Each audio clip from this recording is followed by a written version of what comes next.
नमस्कार दोस्तों, आपका हमारे चैनल जासूस अमन फाइल्स में फिर से स्वागत है। तो आज हम देखने वाले हैं जासूस अमन और उनके सहयोगी पिद्दू सिंह का एक नया केस। तो चलिए बिना देरी के शुरू करते हैं। लखनपुर की सर्द सुबह थी। धुंध अभी भी गलियों के सिरों से लिपटी थी, जैसे किसी बूढ़े शहर ने चादर ओढ़ रखी हो। हमारे छोटे से दफ्तर में लकड़ी की खिड़कियां हल्की आवाज कर रही थीं। अमन अपनी मेज पर झुका बैठा था। सामने ठंडी होती चाय और एक अधूरी फाइल। वो फाइल किसी पुराने गहने की तरह थी, जिसे कोई बंद तो कर चुका था, पर खोलने की हिम्मत किसी में नहीं थी। मैं पिद्दू से अखबार के पुराने पन्ने पलट रहा था। एक खबर बार बार नजर खींच रही थी। चंचकपुर के सुरताल संगीत विद्यालय में छात्र की आत्महत्या, संस्थान अस्थायी रूप से बंद। अमन, मैंने कहा, यह वही स्कूल है ना जहां 3 महीने पहले आत्महत्या हुई थी? अमन ने सिर उठाए बिना कहा, आगे बढ़ो। खबर में लिखा था, आरव नामक छात्र ने अपने कमरे में फांसी लगा ली। विद्यालय की प्रधानाचार्य माया वर्मा ने बताया कि लड़का मानसिक तनाव में था और संगीत को लेकर अत्यधिक संवेदनशील भी था। अरे, मैंने कहा, मतलब क्या वो पागलपन में मर गया? अमन ने चाय का प्याला उठाया और बोला, पागलपन कभी वजह नहीं होता पिंदू, वो तो बस किसी वजह का चेहरा होता है। तभी दरवाजे पर डाकिया आया और एक पुरानी लिफाफा रख गया। पीला, किनारों से मुड़ा हुआ, पर उसमें अक्षर सारे साफ थे। उसमें लिखा हुआ था, जासूस अमन, मैं निजी अन्वेषक लखनपुर। अंदर सिर्फ और सिर्फ 2 पंक्तियां लिखी थी।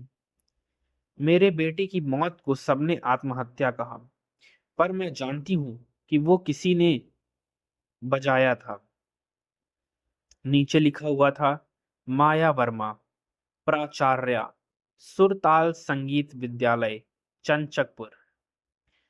अमन ने धीरे से कहा, पिद्दू, कभी कभी सच गाने से ज्यादा डरावना होता है। उसके अगले दिन ही मैं और जासूस अमन अपना सामान पैक करके चंचकपुर की ओर चल दिए। चंचकपुर की सड़कें लखनपुर से काफी अलग थीं। ऊंची नीची पगडंडियां, बीच बीच में पुराने पेड़ और हवा में किसी अनकह संगीत की गंध। रेलवे स्टेशन छोटा था और हर दीवार पर संगीत की नगरी चंचकपुर लिखा हुआ था। मानो शहर खुद को भी याद दिला रहा हो कि उसने कभी धुनें रची थी। हम एक तांगा लेकर सुरताल विद्यालय पहुंचे। रास्ते में तांगे वाला बोला, साहब उधर मत जाइए, रात में वहां संगीत बजता है, पर कोई नहीं दिखता कि कौन बजा रहा है। मैंने डर कर अमन की तरफ देखा। वो बस मुस्कुराया। अंधविश्वास भी कभी कभी गवाह होता है बिद्दू। सुरताल संगीत विद्यालय पहाड़ी के किनारे बना था। चारों तरफ ऊंची दीवारें, जिन पर पुराने बेलों ने कब्जा कर लिया था।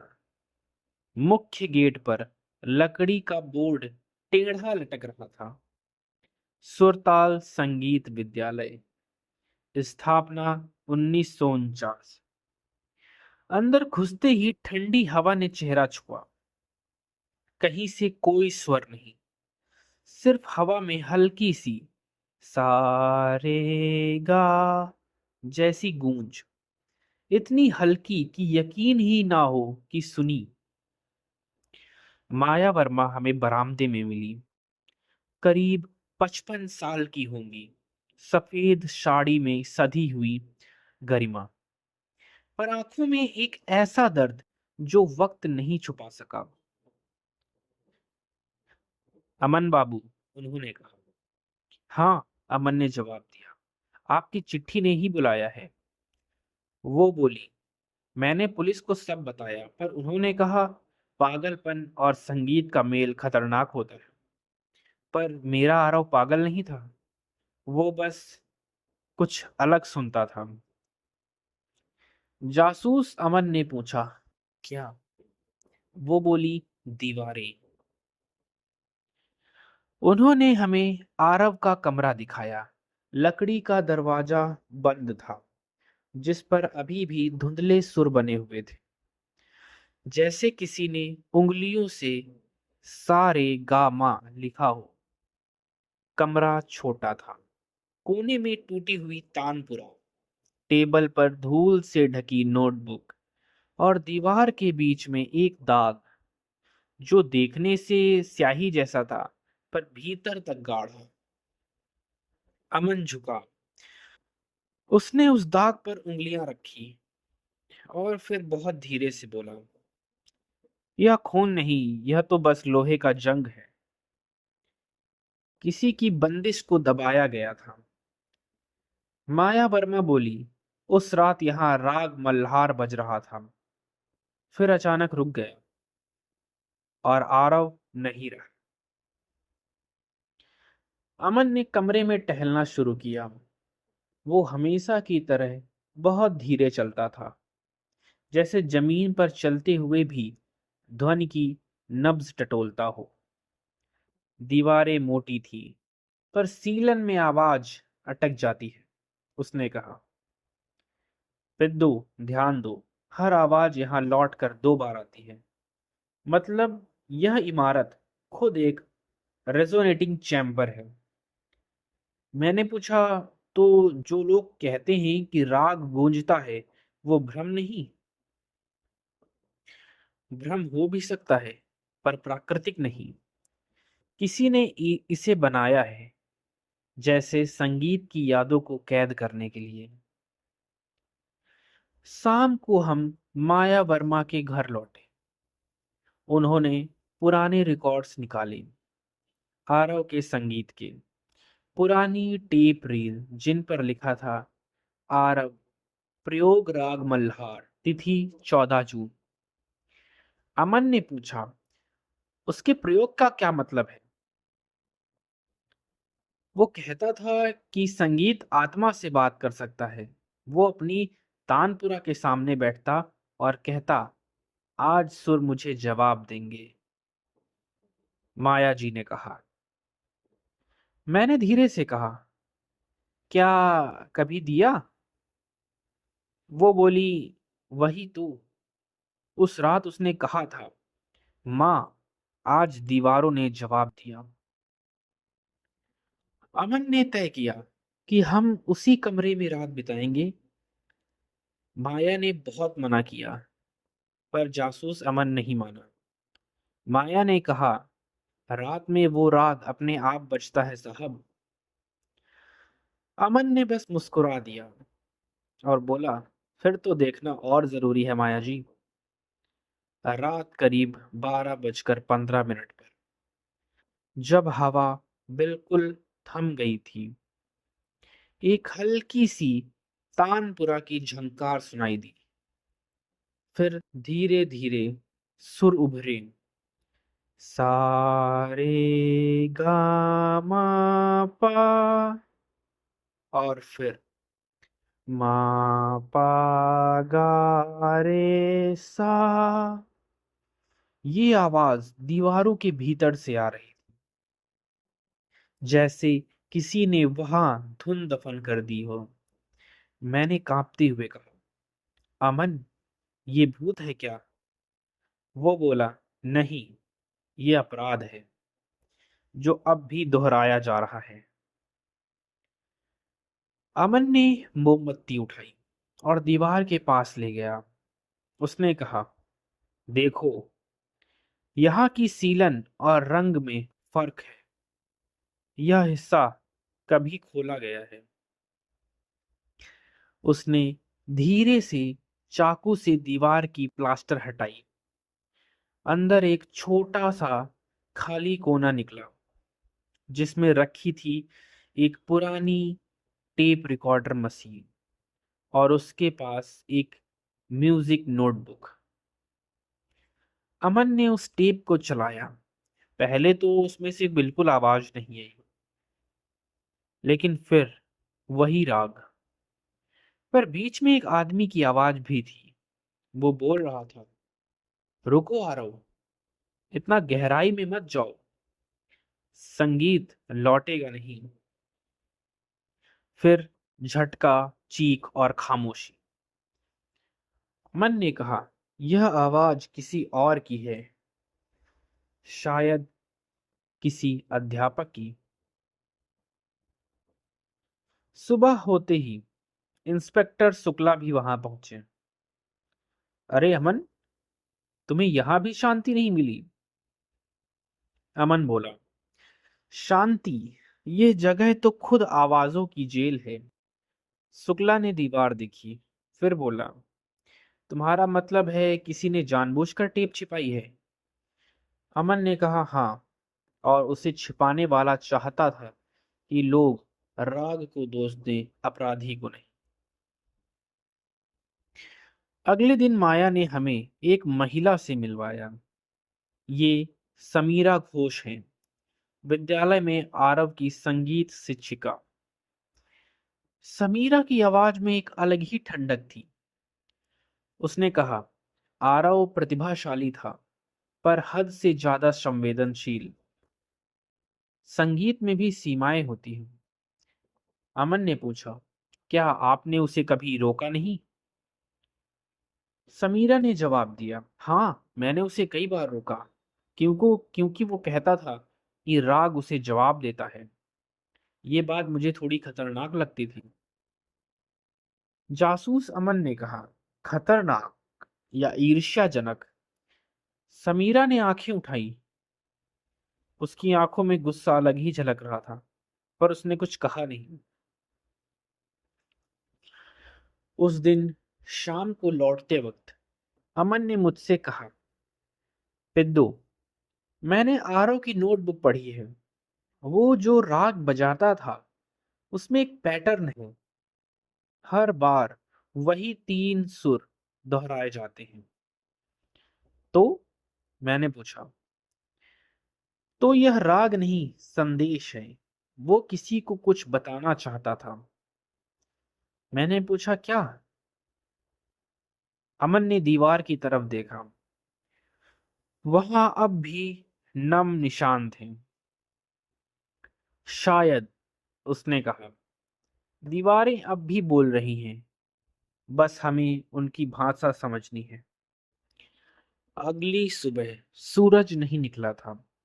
धुंध ने पूरे चंचकपुर को निगल लिया था। विद्यालय की ऊंची दीवारों पर ओस चमक रही थी, और हवा में अब भी सारेगा जैसी हल्की कपकपी थी। मैंने खिड़की से बाहर देखा। कोई भी दिखाई नहीं दे रहा था। बस दूर माया वर्मा मंदिर की ओर जाती दिखी, हाथ में पूजा की थाली और चेहरे पर वही थकान। जासूस अमन कमरे में बैठा आरव की पुरानी तानपुरा को निहार रहा था।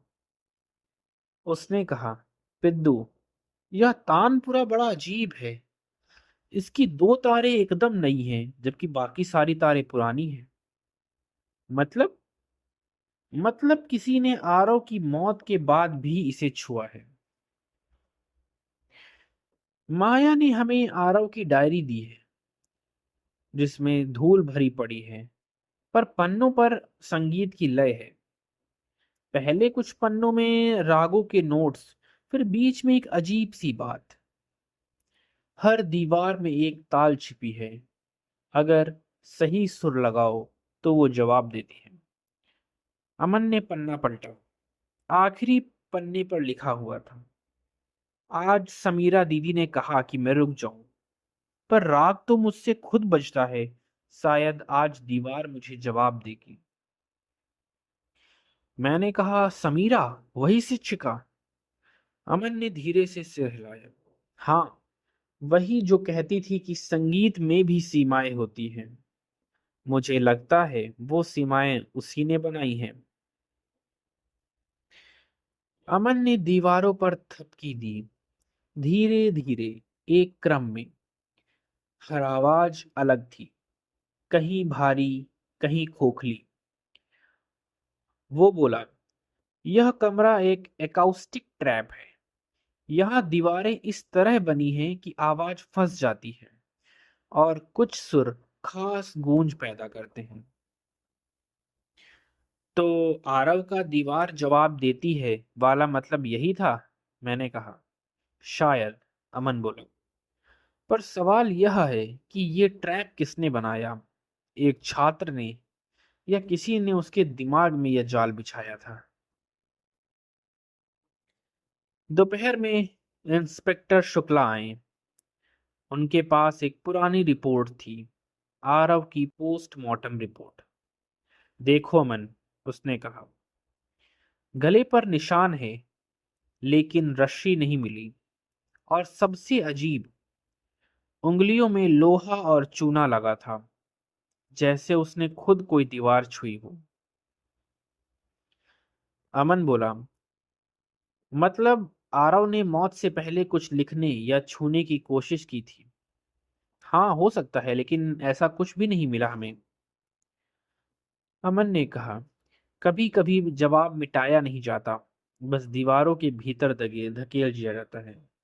और इसके साथ ही साथ उसने इंस्पेक्टर शुक्ला का शुक्रिया अदा भी करा कि उन्होंने उनकी इतनी मदद करी, क्योंकि इंस्पेक्टर शुक्ला चंचकपुर के नहीं बल्कि लखनपुर के इंस्पेक्टर थे। बाद में हम देखते हैं कि अमन ने समीरा घोष को बुलाया। वो आई, चेहरे पर हल्की मुस्कान और भीतर ठंडक लिए हुए। मुझे उम्मीद नहीं थी कि आप अब भी यहाँ हैं, मिस्टर अमन, वो बोली। संगीत की गूंज कहाँ जाती है समीरा जी? अमन ने पूछा। वो मुस्कुराई, जहां सुनने वाला हो। अमन ने कहा, आरव सुनता था और अब वो नहीं है। तो फिर ये दीवारें किसे सुनाना चाहती हैं? समीरा की आंखों में एक क्षण को डर कौंधा। मुझे नहीं पता, उसने कहा। पर आरव पागल हो गया था। वो कहता था आपके सुर झूठे हैं। अमन ने तुरंत कहा, और आपने साबित करने की कोशिश की कि वो सच में झूठा था? समीरा चुप रही, और फिर थोड़ी देर पूछताछ करने के बाद वह वहां से चली गई। अमन ने उस रात फिर दीवारों की जांच की। उसने तानपुरा के सुर के साथ हाथ रखकर दीवार पर हल्की थपकी दी, और एक जगह गूंज रुक गई। उसने कहा, यहां कुछ है। फिर थोड़ी देर खुदाई के बाद एक छोटा कागज हमें वहां से मिला, नमी से चिपका हुआ, आधा मिटा। उस पर लिखा हुआ था, मैं मर नहीं रहा हूं, मैं लौटूंगा, सुरों में। मैंने कहा, ये तो किसी कलाकार की बात लगती है। अमन बोला, यह किसी ऐसे की जो मरना नहीं चाहता था, पर जिसे मरने पर मजबूर किया गया। अगली सुबह माया वर्मा ने कहा, आरव को बचपन से डर था। वो कहता था कुछ दीवारें उसे सुनती हैं, वो जो बजाता है वही गूंजता है। और समीरा घोष? अमन ने पूछा। समीरा उसे रोकती थी, कहती थी कि वह अपनी कला का अपमान कर रहा है। मतलब वो चाहती थी कि आरव का राग कभी पूरा ना हो। माया की आंखों में आंसू बहने लगे, शायद क्योंकि वो उससे डरती थी। हम फिर से उसी कमरे में लौटे। अमन ने टेप मशीन लगाई, पुराने सुर रिकॉर्ड करने के लिए। कमरे में फिर से वही ठंडी हवा चल रही, और दीवारों से वही राग उभर रहा था। इस बार अमन ने आंखें बंद करी और धीमे से बोला, पिद्दो, ध्यान दो। यह सारे गा नहीं, गारे सा है, उल्टा। मतलब कोई रिवर्स रिकॉर्डिंग चल रही है। उसने टेप चलाई, आवाज उलटने पर एक आवाज सुनाई दी। समीरा, तुमने मेरे सुर तोड़े हैं। मैंने सिहरते हुए कहा, मतलब आरव जानता था कि वही जिम्मेदार है? अमन बोला, हाँ, पर वो यह कहना चाहता था ताकि कोई सुन सके। अगली सुबह समीरा को बुलाया गया। अमन ने टेप चलाया और वही आवाज कमरे में गूंज उठी।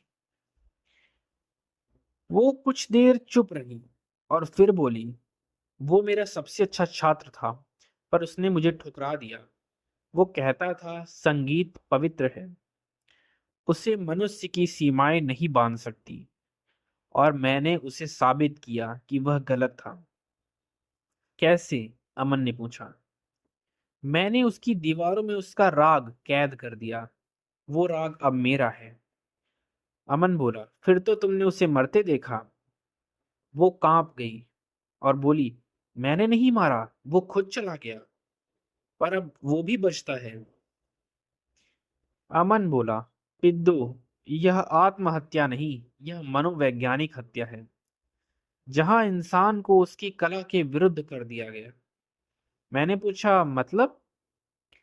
मतलब समीरा ने आरव के संगीत को ही उसके खिलाफ इस्तेमाल किया। उसने दीवारों में उसका राग छिपाया और उसे यकीन दिलाया कि वो पागल है। वो पागल तो नहीं हुआ, लेकिन वो अंदर से टूट गया। अगली सुबह अमन ने शुक्ला से कहा, समीरा पर कानूनी केस तो नहीं बनता, पर उसका अपराध उससे भी बड़ा है। उसने एक आत्मा का संगीत चुरा लिया।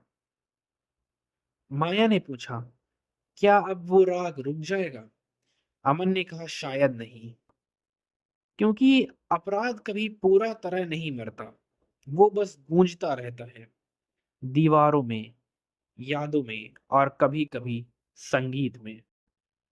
रात उतर आई थी। आसमान बादलों से ढका हुआ था। हवा में नमी और किसी पुरानी स्याही की गंध थी।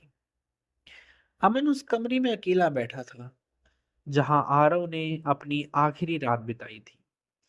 टेप मशीन बंद थी, फिर भी हवा में वही सारे गा तैर रहा था। मैं दरवाजे पर खड़ा हुआ था। दिल जोरों से धड़क रहा था। अमन, मैंने धीरे से कहा, ये आवाज अब भी आ रही है जबकि मशीन तो बंद है। अमन बोला, हाँ बिद्दू, क्योंकि अब ये आवाज किसी यंत्र की नहीं रही, ये किसी अपराध बोध की धड़कन बन चुकी है। अमन दीवार के करीब गया। मोमबत्ती की लौ दीवार पर कांप रही थी और उसी रोशनी में कुछ निशान दिखते हैं।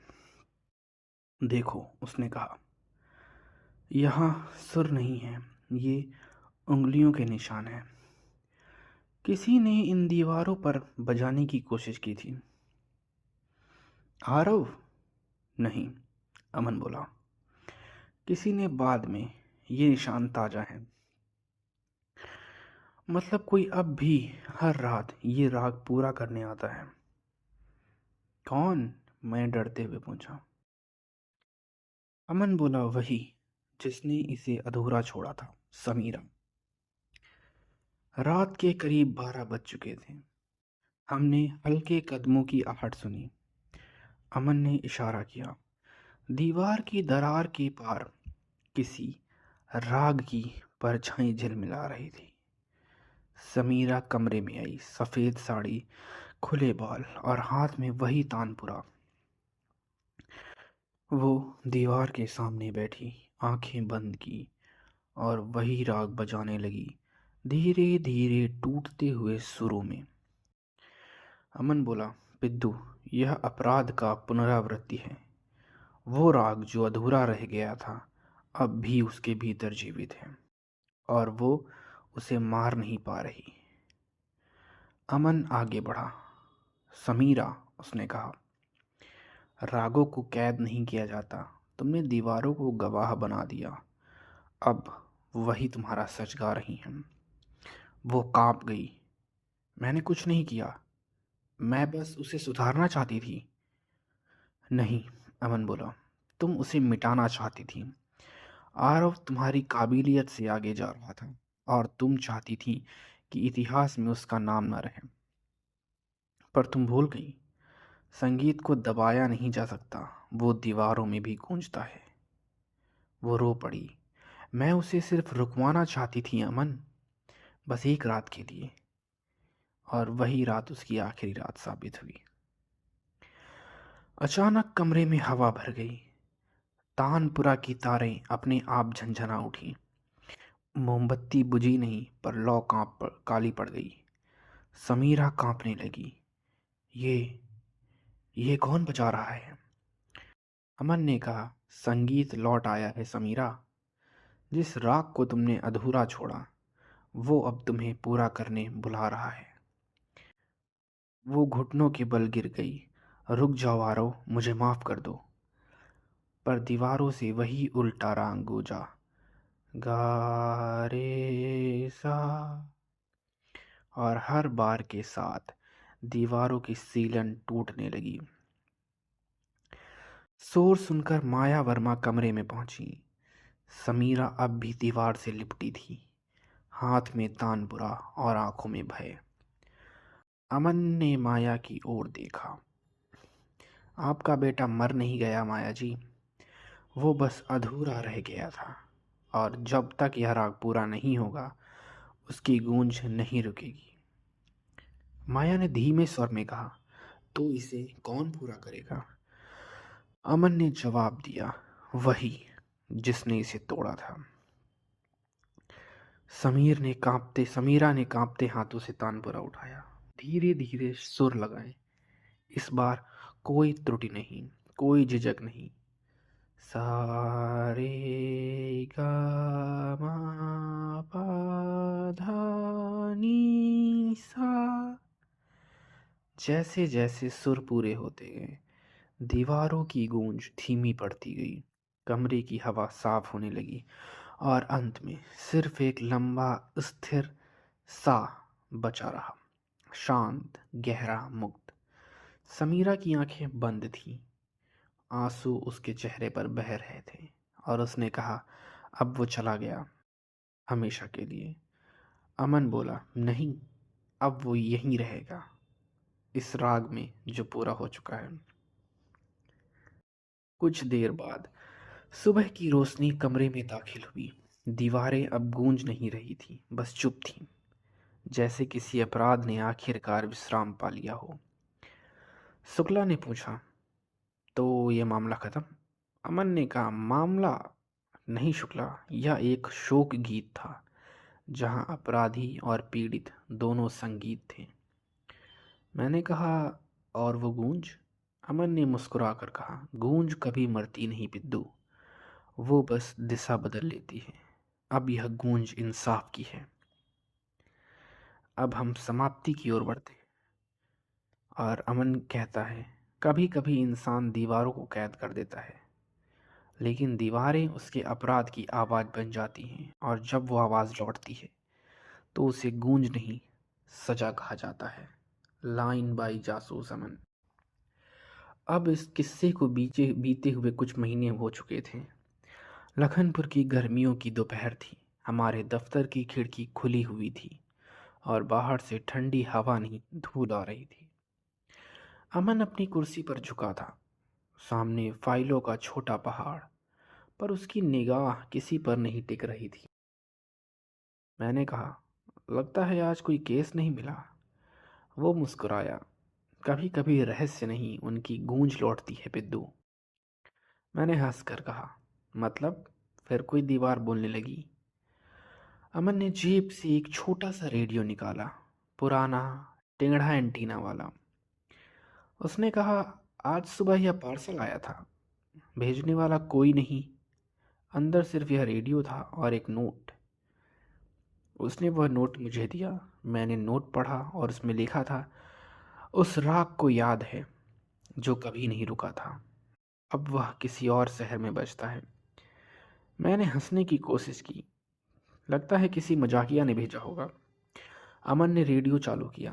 पहले कुछ नहीं, फिर हल्की सी झंकार और वही तानपुरा का स्वर, सा रे गा। मेरा खून जम गया।